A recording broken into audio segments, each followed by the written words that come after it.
चलिए आज बात करते हैं जेन स्ट्रीट की और भारतीय स्टॉक मार्केट में जो उनकी कथित गतिविधियां रही हैं, जिसके चलते सेबी ने मतलब securities and exchange board of India ने हाल ही में उन पर कुछ पाबंदियां लगाई हैं। हाँ, ये मामला काफी चर्चा में है आजकल। और देखिए, हमारी आज की जो बात है वो सेबी की जो डिटेल्ड रिपोर्ट आई है और जो भी जानकारी उपलब्ध है उसके विश्लेषण पर आधारित है। हाँ, कोशिश ये रहेगी कि समझें कि कैसे ऑप्शंस ट्रेडिंग से मतलब वायदा बाजार के एक खास सेगमेंट से इतना बड़ा प्रॉफिट कथित तौर पर बनाया गया, क्या तरीके अपनाए गए होंगे और इसके मतलब क्या है मार्केट के लिए। सही है, तो शुरुआत आंकड़ों से करते हैं। जो जानकारी सामने आई है वो बताती है कि जेन स्ट्रीट पर आरोप है कि उन्होंने लगभग 3 सालों में मतलब 2023 से मई 2025 तक ऑप्शंस ट्रेडिंग से करीब 48,000 करोड़ रुपए का मुनाफा कमाया। ये आंकड़ा तो मतलब होश उड़ाने वाला है। बिल्कुल। और इससे भी ज्यादा जो चौंकाने वाली बात है वो ये कि इसी दौरान उन्होंने कैश मार्केट में यानी सीधे शेयर खरीदने बेचने में और फ्यूचर्स में जो एक और तरह का वायदा सौदा है उसमें करीब 8,000 करोड़ का नुकसान उठाया। क्या मतलब कैश और फ्यूचर्स में नुकसान और ऑप्शंस में इतना बड़ा प्रॉफिट? भारी मुनाफा था ये मुख्य रूप से सिर्फ कुछ खास दिनों में कमाया गया। करीब 18 ट्रेडिंग दिन पहचाने सेबी ने। सिर्फ 18 दिनों में? ये तो और भी अजीब है। मतलब कैश और फ्यूचर्स में नुकसान उठाकर ऑप्शंस में उससे कई गुना ज्यादा कमा लिया। ये कैसे हुआ होगा? और रिपोर्ट कहती है कि उन्होंने बैंक निफ्टी पर ज्यादा फोकस किया। कोई खास वजह इसकी? हाँ, देखिए, बैंक निफ्टी में क्या है कि निफ्टी 50 के मुकाबले स्टॉक्स काफी कम है। करीब 12-13 स्टॉक्स ही हैं जिनका वजन ज्यादा है। अच्छा। हाँ, इसके लिए भी पूंजी तो असाधारण चाहिए ही, पर निफ्टी 50 के मुकाबले शायद ये थोड़ा मैनेजेबल हो। इसको समझने के लिए रिपोर्ट में 17 जनवरी 2024 का एक उदाहरण भी दिया है। उस दिन क्या हुआ था, जरा थोड़ा डिटेल में बताएं। हाँ, वो उदाहरण काफी कुछ साफ करता है। उस दिन क्या हुआ, बाजार बहुत नीचे खुला था। मतलब पिछले दिन की क्लोजिंग से करीब 1200-1500 पॉइंट गैप डाउन था। ओके।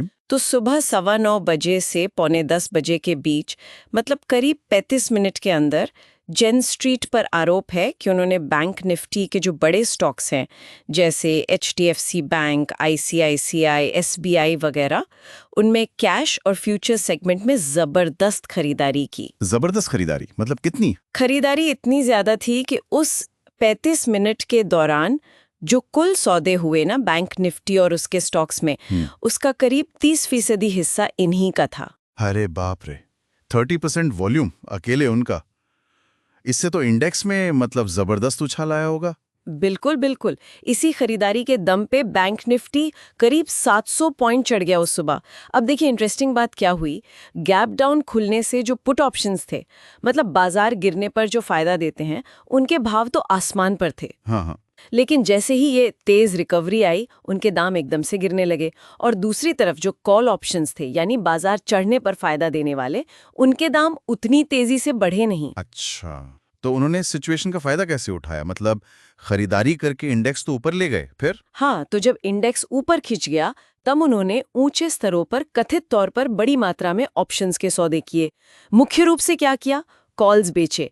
मतलब ये शर्त लगाई कि बाजार अब और ऊपर नहीं जाएगा, और जो पुट सस्ते हो गए थे उनको खरीदा, यानी बाजार के गिरने पर दांव लगाया। ओहो, मतलब पहले बाजार को आर्टिफिशियली ऊपर खींचा ताकि कॉल महंगे में बेच सकें और पुट सस्ते में खरीद सकें, और फिर बाजार गिराया कैसे?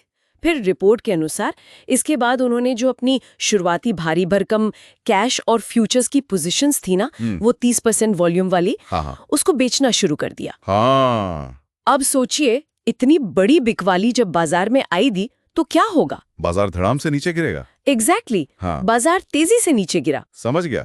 तो नीचे गिरते बाजार में उनको खरीदे हुए पुट से भी फायदा हुआ, और जो कॉल्स ऊंचे भावों पर बेचे थे वो भी सस्ते हो गए, तो उनको भी वापस खरीदने में फायदा, मतलब डबल मुनाफा। अरे यार, ये तो बहुत ही सोची समझी चाल लगती है। हाँ, रिपोर्ट तो यही इशारा करती है।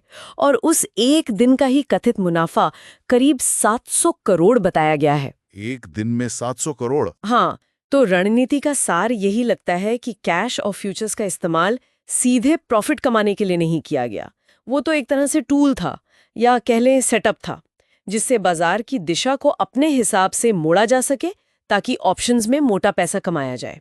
वो जो 8,000 करोड़ का नुकसान है ना कैश फ्यूचर्स में, वो यही दिखाता है कि वो नुकसान मुनाफे के लिए था ही नहीं, वो तो बस ऑप्शंस के बड़े मुनाफे के लिए एक महंगा सेटअप करने की कीमत थी। कमाल है। इस मुख्य तरीके के अलावा क्या रिपोर्ट में किसी और तरीके का भी जिक्र है? मैंने सुना कि बाजार बंद होते समय भी कुछ गड़बड़ होती थी। हाँ, रिपोर्ट में उसका भी जिक्र है। बाजार बंद होने के टाइम पे, खासकर दोपहर 1:30 बजे से 3:30 बजे के बीच कीमतों में हेरफेर का आरोप है। इसमें क्या होता है कि आखिरी के घंटों में जानबूझकर ऐसी खरीदारी या बिकवाली की जाती है जिससे क्लोजिंग प्राइस को अपने फेवर में किया जा सके। अच्छा, उसका क्या फायदा? उसका फायदा अगले दिन की ऑप्शंस पोजीशनिंग में मिलता है। हमने कई बार देखा भी है कि 2 बजे के बाद या आखिरी आधे घंटे में बाजार में अचानक बड़े मूव्स आते हैं बिना किसी खास खबर के। ये उसका एक संभावित कारण हो सकता है।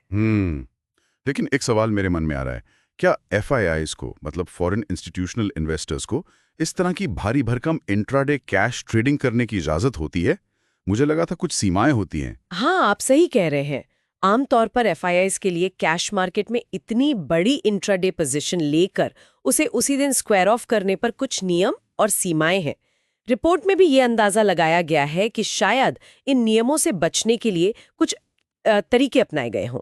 जैसे हो सकता है शेल कंपनियों का इस्तेमाल किया गया हो, पर ये सब अभी जांच का ही विषय है। ओके, और सेबी ने फिर इस पूरे मामले पर एक्शन क्या लिया है? सेबी ने जेन स्ट्रीट पर ट्रेडिंग करने पर कुछ समय के लिए पाबंदी लगाई है और करीब 4,500 करोड़ रुपए का जुर्माना भी लगाया है। 4,500 करोड़ रुपए का जुर्माना। लेकिन अगर कथित मुनाफा 48,000 करोड़ का था, तो ये तो मुनाफे का 10% भी नहीं हुआ। इस पर तो सवाल उठेंगे ही। हाँ, बिल्कुल उठेंगे। और रिपोर्ट भी कहीं ना कहीं इसी बड़े सवाल की तरफ इशारा करती है। क्या जेन स्ट्रीट अकेली ऐसी फर्म थी जो ऐसा कर रही थी, या बाजार में हेरफेर के और भी तरीके हो सकते हैं, जैसे स्पूफ ऑर्डर होते हैं, मतलब नकली खरीद बिक्री के ऑर्डर लगाकर भाव को प्रभावित करना। हाँ, या गलत जानकारी फैलाना। बिल्कुल। आखिर है, खासकर डेरिवेटिव्स मार्केट काफी हद तक एक जीरो सम गेम जैसा है, यानी एक का मुनाफा अक्सर दूसरे का नुकसान होता है। अगर किसी ने इतना बड़ा, मतलब 48,000 करोड़ का मुनाफा कमाया है, तो जाहिर है किसी ने उतना पैसा गंवाया भी है, और अक्सर नुकसान उठाने वालों में छोटे निवेशक भी शामिल हो जाते हैं।